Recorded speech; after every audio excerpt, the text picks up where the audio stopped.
Kennen jullie het concept Rage Room?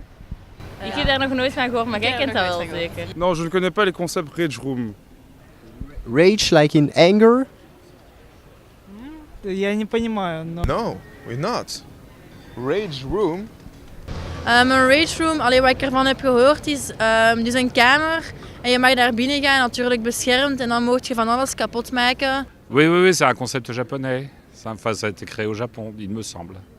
Zo van die oude computers en dingen en dan slaagt je daarop. Quelque chose pour vous?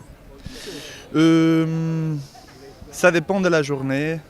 Ouais, pourquoi pas, ouais, ça peut être une bonne expérience entre mecs, entre potes, tu vas là-bas et tu te défoules un peu, ça peut être sympa. Ouais. Je crois qu'on vit aujourd'hui dans une société qui est tellement stressante. Quand on entend le nombre de burn-out dans les sociétés, le nombre de gens qui nous disent « mais j'en ai marre, j'ai envie de tout casser, j'ai besoin de me libérer ». Mais les gens, dans leurs mœurs et dans leurs habitudes, je dirais, ça ne rentre absolument pas dans ce concept-là. Donc on a vraiment voulu créer un endroit pour que les gens puissent réussir à se libérer et à se dégager de cette colère. Mais les avantages, c'est un avantage qui permet de se défouler d'une autre façon que d'aller courir, aller faire de la boxe. Parce que là, on va vraiment pouvoir se dire, tiens, j'ai une certaine rage en moi, je veux sortir. Une rage négative. Et nous, on veut la transformer d'une certaine façon plus positive. Et donc, c'est que les gens puissent vraiment casser quelque chose. Le fait de casser donne un sentiment de force, un sentiment de puissance aussi. Et même certaines personnes qui viennent ici nous disent « ça devrait être remboursé par la mutuelle ». Parce que quand ils sortent de là, je dirais, ils ont passé un moment extraordinaire. Et nous, c'est extrêmement libératoire. Donc ça apporte beaucoup de bien. Mais aujourd'hui, ce n'est pas encore le cas. Voor mentaal welzijn kan het heel belangrijk zijn om ook voldoende stressuitlaatkleppen te hebben. En wij noemen dat het palliatieve palet, waarbij we palliatief dan gebruiken in zijn oorspronkelijke betekenis van het woord, zijnde een activiteit die uw gedachten nog eens kan wegtrekken van datgene dat je kwaad of triest of verdrietig maakt. En die palliatieve activiteiten, daar kan bijvoorbeeld zo'n anger room of een rage room eigenlijk een deel van uitmaken. Eigenlijk als een soort van stressuitlaat. Het wordt natuurlijk een heel ander verhaal als men denkt dat door zulke activiteit te doen, dat mensen meer in staat zouden zijn om bijvoorbeeld kwaadheid die ze voelen opkomen in een ruzie of in een conflictueuze situatie, om dat beter te kanaliseren. En ik vrees dat we dan toch wel een ander verhaal hebben.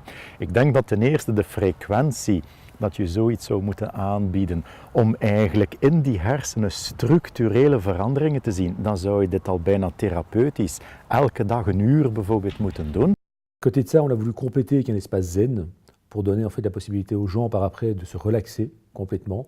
Donc ils vont entrer dans une pièce, ils vont pouvoir se mettre dans un fauteuil très confortable, prendre un plaid, mettre un casque réducteur de bruit sur les oreilles et avec une tablette devant eux où ils vont visualiser un feu qui crépite, une cascade qui coule ou encore l'océan qui bouge de gauche à droite. Ik denk dat heel wat mensen meer en meer moeite krijgen om eigenlijk die balans te kunnen vinden tussen soms kunnen ontspannen, de zaken loslaten. En ik denk dat dat ook een beetje de reden is waarom heel wat mensen ontgoocheld zijn als zij in een hele stresssituatie waar vooral piekeren eigenlijk op de voorgrond gekomen is en moeite hebben om die piekergedachten te couperen, dat zij eigenlijk heel ontgoocheld zijn in wat bijvoorbeeld yoga of mindfulness of andere zeer passieve activiteiten hen op dat moment konden bieden. Terwijl dat zo'n actieve activiteit, zoals bijvoorbeeld sporten, circuitrijden, karting, gevechtsporten, dat vraagt zoveel coördinatie dat je op dat moment je hersenen zo bezighoudt dat je niet kan aan die piekergedachten denken. En ik denk dat zo'n anger room, rage room, whatever, dat het moment kan zijn waarop je zo eens alles loslaat.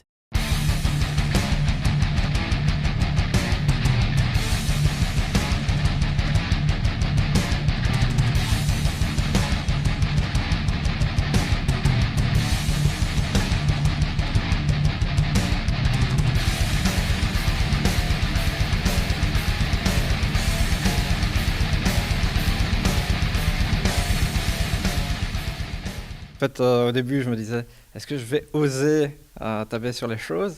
Et petit à petit, on commence avec les petits objets. Et puis, moi, je suis dans l'informatique, donc je viens d'ordi, donc directement, ça m'a bien plu de pouvoir démonter un ordinateur, mais d'une autre façon que d'habitude. On a toujours un peu des clients qui sont un peu embêtants, on va dire.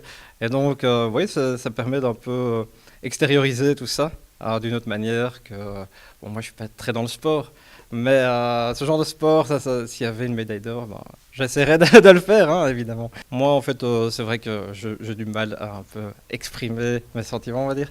Mais oui, ici, c'est justement, ça permet un peu dans une sorte de zone de confort, un peu d'exprimer tout ça.